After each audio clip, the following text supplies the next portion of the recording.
নমস্কার।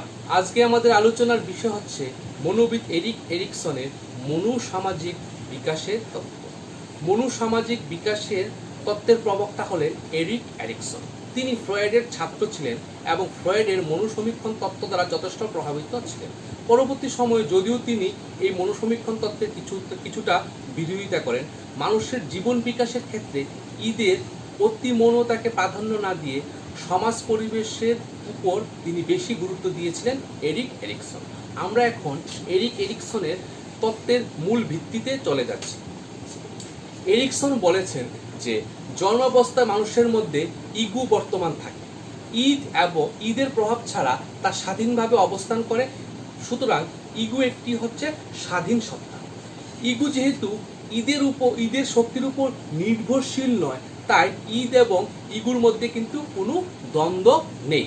সামাজিক পরিবেশে অভিযোজনের ফলে ব্যক্তিত্বের বিকাশ হয়, অর্থাৎ ব্যক্তিত্ব বিকাশের অর্থই হলো মূলত ইগুর বিকাশ।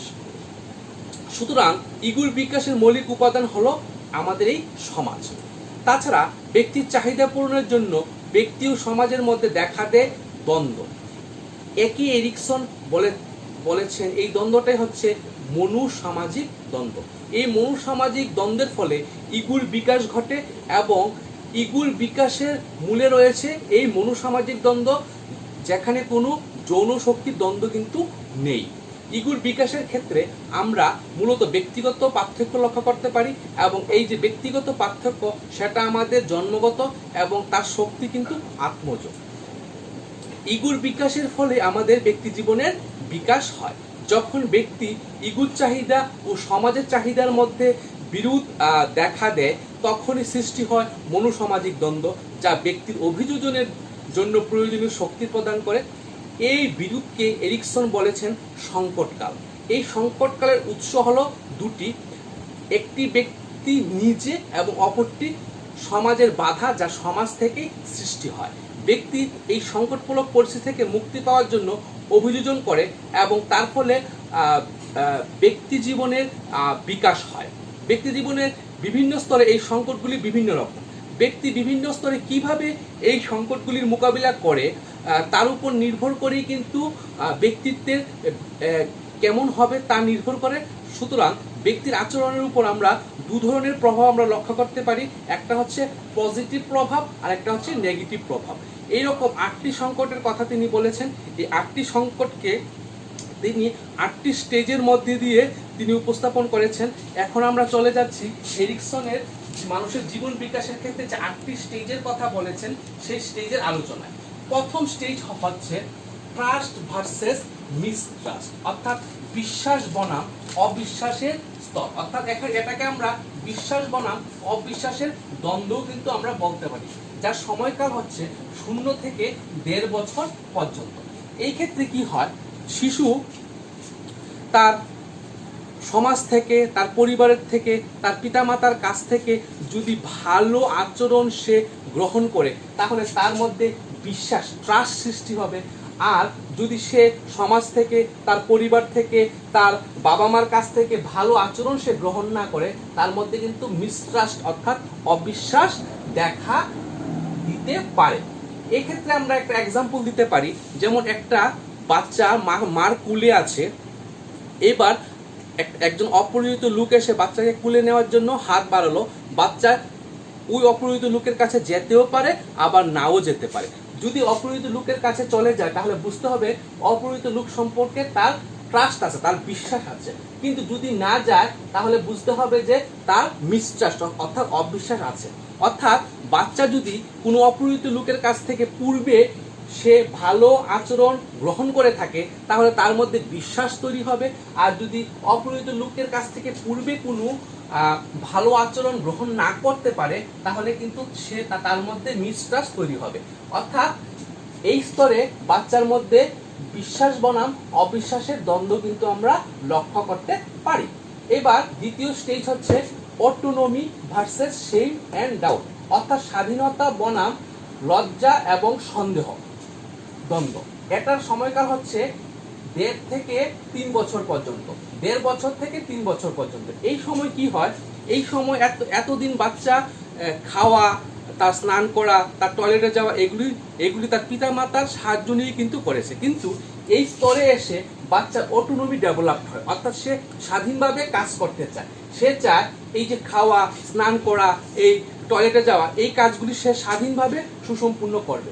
কিন্তু যদি এই কাজগুলি সে সঠিকভাবে সুসম্পূর্ণ করতে না পারে, তাহলে তার মধ্যে কিন্তু শেম অ্যান্ড ডাউট তার মধ্যে ডেভেলপ হয়। যেমন বাচ্চা বলছে সে একা একা স্নান করবে, একা একা ভাত খাবে, একা একা টয়লেটে যাবে। যেমন সে টয়লেটে গেল কিন্তু সঠিকভাবে টয়লেট করতে পারলো না, সে একা একা নিজের হাত দিয়ে খাবে বলছে, কিন্তু খেতে গিয়ে তার জামাগুলি সে খাবার দিয়ে সে ভরে ফেললো। তাছাড়া সে স্নান করতে গেল, সঠিকভাবে সে স্নান করতে পারলো না। এই ক্ষেত্রে যদি সে স্বাধীনভাবে কাজগুলি না করতে পারে, তার মধ্যে কিন্তু শেম এন্ড ডাউট ডেভেলপ হবে। এই ক্ষেত্রে অভিভাবকের মূল কর্তব্য হচ্ছে বাচ্চা যেন স্বাধীনভাবে কাজগুলি করতে পারে, তার দিকে লক্ষ্য রাখতে হবে এবং বাচ্চাকে সঠিক নির্দেশনা দিতে হবে। যদি বাচ্চা স্বাধীনভাবে কাজগুলি না করতে পারে, তাহলে তার মধ্যে কিন্তু শেম এন্ড ডাউট ডেভেলপ হয়ে যাবে। অর্থাৎ অভিভাবককে লক্ষ্য রাখতে হবে যেন শেম এন্ড ডাউট যেন বাচ্চার মধ্যে উৎপন্ন না হয়, ডেভেলপ না হয়। তারপর তৃতীয় নাম্বার স্টেজ হচ্ছে ইনিশিয়েটিভ ভার্সেস গিল্ট। অর্থাৎ সেটা হচ্ছে ইনিশিয়েটিভ বলতে আমরা বুঝছি উদ্যোগ, উৎসাহ এবং গিল্ট বলতে বোঝাচ্ছে অপরাধবোধের দ্বন্দ্ব। এর সময়কাল হচ্ছে 3 থেকে 6 বছর। এখানে একটা জিনিস লক্ষ্য করতে হবে, যদি বাচ্চার মধ্যে অটোনমি ডেভেলপ হয়, তাহলে কিন্তু ইনিশিয়েটিভ ডেভেলপমেন্টের হওয়ার সম্ভাবনা প্রবল। আবার বাচ্চার মধ্যে যদি শেম এন্ড ডাউট ডেভেলপ হয়, তাহলে গিল্ট অর্থাৎ অপরাধবোধ তৈরি হওয়ার সম্ভাবনা কিন্তু প্রবল লক্ষ্য করা যায়।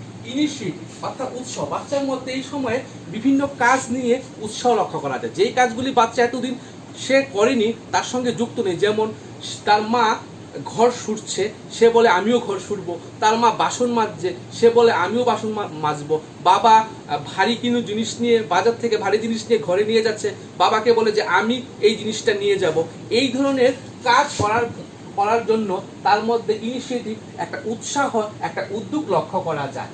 কিন্তু এই উৎসাহ উদ্যোগ বাচ্চার যখন লক্ষ্য করা যায়, তখন এজ এ অভিভাবক হিসাবে আমাদের মনে রাখতে হবে বাচ্চা যেন সেই উৎসাহের সঙ্গে, সেই উদ্যোগের সঙ্গে কাজটা করতে পারে, তার দিকে অভিভাবকের সচেতন থাকতে হবে। যদি এই উদ্যোগের সঙ্গে বাচ্চার যদি সেই কাজটা না করতে পারে, তাহলে তার মধ্যে অপরাধবোধ তৈরি হতে পারে। যেমন বাচ্চা যখন বলছে আমি ঘর শুরবো, আমি বাসন মাজবো, আমি কাপড় কাচবো, আমি ভারী জিনিস তুলবো, তখন বাচ্চার অভিভাবক যদি বলে না এগুলি তুমি করতে পারবে না, তুমি ব্যথা পাবে, তোমার কোনো ক্ষতি হওয়ার সম্ভাবনা আছে, এই রকম কথা যদি বলে, তাহলে বাচ্চার মধ্যে কিন্তু গিল্ট, অপরাধবোধ তৈরি হয়। আবার বাচ্চাকে কাজ করতে দেওয়া হলো, তাকে কোনো কাচের প্লেট ধুতে দেওয়া হলো, সে ভেঙে ফেললো।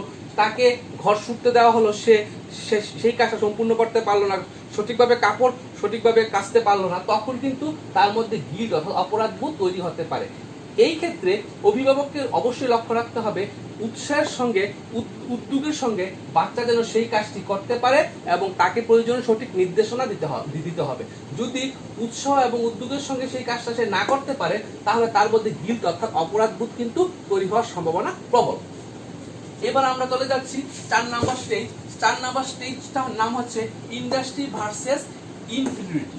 অর্থাৎ ইন্ডাস্ট্রি বলতে বোঝাচ্ছে উদ্যম, আর ইনফিনিটি হচ্ছে হীনমন্যতা। আসলে ইন্ডাস্ট্রি শব্দটা এসেছে ইন্ডাস্ট্রিয়াস থেকে, যাকে বোঝায় হার্ডওয়ার্ক।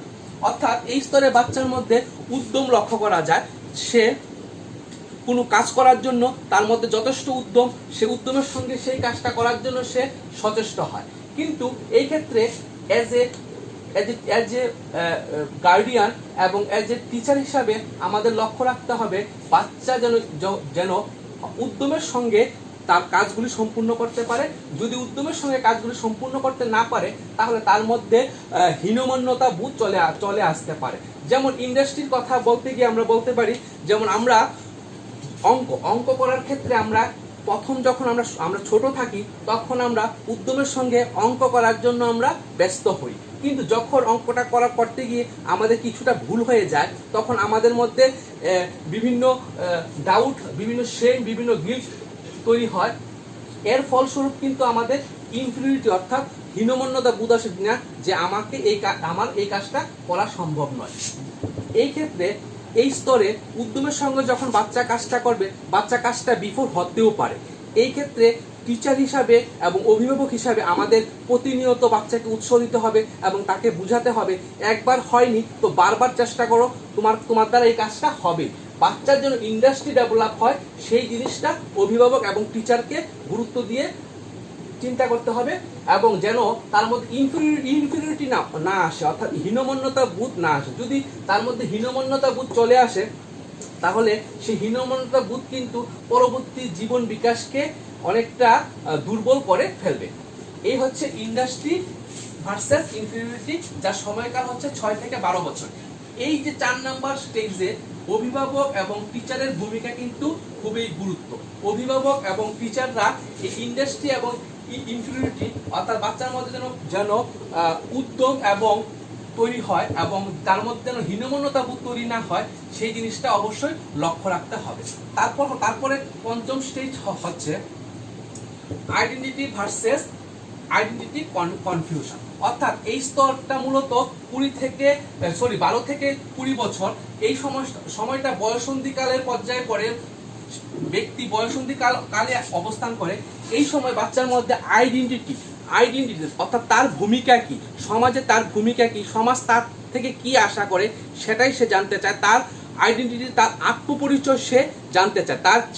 সে কিসের জন্য এই পৃথিবীতে এসেছে, তার আত্মপরিচয় কি সেটা তার কাছে গুরুত্বপূর্ণ। যেমন আইডেন্টিটি বিষয়টা কি, যেমন আমি যদি এক্সাম্পল হিসেবে বলি, যেমন সচিন টেন্ডুলকর বললেই কিন্তু আমরা বলে ফেলি ক্রিকেট। অরিজিৎ সিং বললেই আমরা বলে ফেলি গায়ক। অর্থাৎ সচিন টেন্ডুলকর এবং অরিজিৎ সিং এর কিন্তু একটা আইডেন্টিটি আছে। এই ক্ষেত্রে বাচ্চাকে লক্ষ্য রাখতে হবে বাচ্চা যেন আইডেন্টিটি ডেভেলপ করতে পারে, সেই জিনিসটা আমাদের অবশ্যই মনে রাখতে হবে। যদি আইডেন্টিটি ডেভেলপ না করতে পারে তাহলে তার মধ্যে আইডেন্টিটি কনফিউশন অর্থাৎ আত্মপরিচয় বিভ্রান্তি তৈরি হয়। এই ক্ষেত্রে লক্ষ্য করা যায় আইডেন্টিটি বাচ্চা কোনো বাচ্চা পড়াশোনার মধ্যে দিয়ে আইডেন্টিটি তৈরি করে, কোনো বাচ্চা গান বাজনার মধ্যে দিয়ে, কোনো বাচ্চা সে তার খেলাধুলার মধ্যে দিয়ে, কেউ ভালো আচরণের মধ্যে দিয়ে তার আত্মপরিচয় সে তৈরি করে।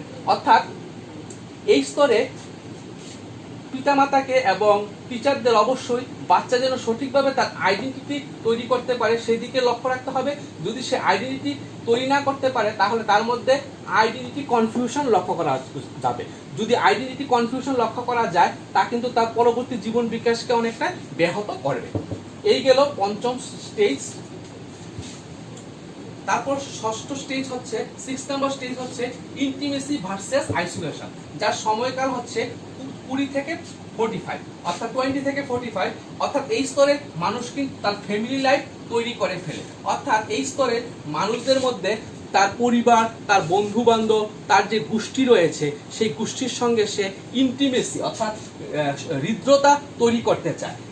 যদি সে হৃদ্রতা তৈরি করতে না পারে তাহলে তার মধ্যে একাকিত্ব বোধ চলে আসে। এই ক্ষেত্রে লক্ষ্য রাখতে হবে ব্যক্তি যেন তার পরিবারের সঙ্গে, তার বন্ধু বান্ধবের সঙ্গে, তার গোষ্ঠীর সঙ্গে, তার প্রতিষ্ঠানের সঙ্গে ইন্টিমেসি তৈরি করতে পারে সেদিকে লক্ষ্য রাখতে হবে। যদি সে ইন্টিমেসি তৈরি করতে না পারে তাহলে তার মধ্যে আইসোলেশন অর্থাৎ একাকিত্ব বোধ কিন্তু চলে আসে। তারপর সপ্তম স্টেজ হচ্ছে জেনারেটিভিটি ভার্সেস স্ট্যাগনেশন অর্থাৎ অগ্রমুখিতা ভার্সেস স্থবিরতার দ্বন্দ্ব। এখানে এই বয়সটা হচ্ছে 40 থেকে 45 অর্থাৎ এই স্তরে ব্যক্তির কোনো ব্যক্তির মধ্যে জেনারেটিভিটি লক্ষ্য করা যায়, আবার কোনো ব্যক্তির মধ্যে স্ট্যাগনেশন লক্ষ্য করা যায়। জেনারেটিভিটি বিষয়টা কি, অর্থাৎ অগ্রমুখিতা হচ্ছে এই স্তরে এসে মানুষ ভাবে আমি নতুন করে নিজের জন্য, নিজের পরিবারের জন্য, নিজের গোষ্ঠীর জন্য, ইভেন আমার সমাজের জন্য আমি কোনো কাজ করব। এই ধরনের মানুষ যারা এই ধরনের চিন্তা করে অর্থাৎ তাদের মধ্যে অগ্রমুখিতা অর্থাৎ জেনারেটিভিটি লক্ষ্য করা যায়। আবার কিছু মানুষের মধ্যে স্ট্যাগনেশন চলে আসে অর্থাৎ তারা নিজেকে কোনো একটা জায়গায় স্থির করে রাখে। যেমন এই যে জেনারেটিভিটির এক্সাম্পল যদি আমি দিতে চাই, আমরা কেএফসির নাম সবাই জানি। কেএফসিতে একটা লোগো আছে, লোগোতে একটা বৃদ্ধ একজন বয়স্ক লোক আছে। এই লোকটা কিন্তু তার যখন বয়স 60 সেই সময় তিনি কিন্তু প্রতিষ্ঠা লাভ করেছিলেন। কেন প্রতিষ্ঠা লাভ করেছিলেন? প্রতিষ্ঠা লাভ করেছেন ডিউ টু জেনারেটিভিটি, অর্থাৎ অগ্রমুখিতার কারণে। ওই ব্যক্তি সারা জীবন বিভিন্ন ব্যবসা করেও কিন্তু তেমন প্রতিষ্ঠা লাভ করতে পারেনি। তিনি শুধু মুরগির মাংসই উনি ভাজা করে বিক্রি করতেন।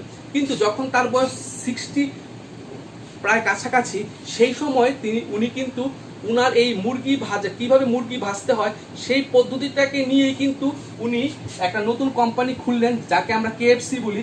এবং তারপরের ইতিহাস তো আমাদের সবাই জানা, উনি খুব প্রতিষ্ঠা লাভ করেছে। এই ব্যক্তি এই 60 বছর বয়সে এসে এত প্রতিষ্ঠা লাভ করলো কিভাবে?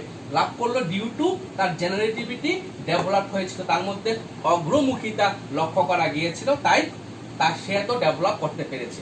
মানুষের মধ্যে এই স্তরে যেমন জেনারেটিভিটি লক্ষ্য করা যায়, তেমন কিন্তু স্ট্যাগনেশনও কিন্তু লক্ষ্য করা যায়, অর্থাৎ স্থবিরতা। সে একটা নির্দিষ্ট জায়গায় এসে স্থির হয়ে যায়, অর্থাৎ সে ভাবে আমার দ্বারা আর কিছুই হবে না। লাস্ট স্টেজ হচ্ছে ইগো ইন্ট্রিগিটি ভার্সেস ডিসপেয়ার, অর্থাৎ সামঞ্জস্যপূর্ণতা ও ভার্সেস হতাশার দ্বন্দ্ব। অর্থাৎ এই স্তরে ব্যক্তির মধ্যে কোনো ব্যক্তির মধ্যে যেমন সামঞ্জস্যতা লক্ষ্য করা যায়, আবার কোনো ব্যক্তির মধ্যে হতাশা লক্ষ্য করা যায়, যার সময়কাল হচ্ছে 65 অ্যান্ড অ্যাবাভ। ইগো ইন্ট্রিগিটি বিষয়টা কি?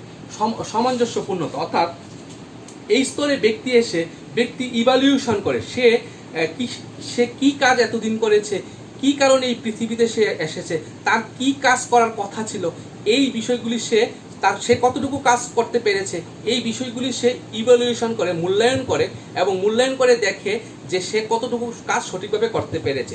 যদি সে ইভালুয়েশন করে দেখে যে ওই ইভালুয়েশন উত্তর যদি সন্তোষজনক হয়, অর্থাৎ সেই সময় কিন্তু ব্যক্তি তার জীবনের যে অর্থ, সেই অর্থ খুঁজে পায় এবং সে মৃত্যুকেও কিন্তু হাসি মুখে বরণ করে নেয়। কিন্তু আবার তার ঠিক বিপরীতে আছে ডিসপেয়ার, অর্থাৎ হতাশা।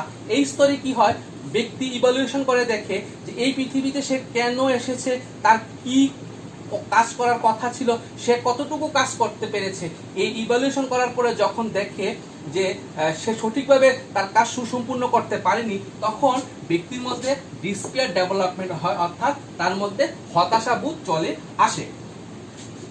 অর্থাৎ এই ক্ষেত্রে আমাদের মনে রাখতে হবে, যদি ব্যক্তির মধ্যে ইগো ইন্ট্রিগিটি আসে, তাহলে ব্যক্তির পরবর্তী জীবন কিন্তু খুব ভালো যাবে।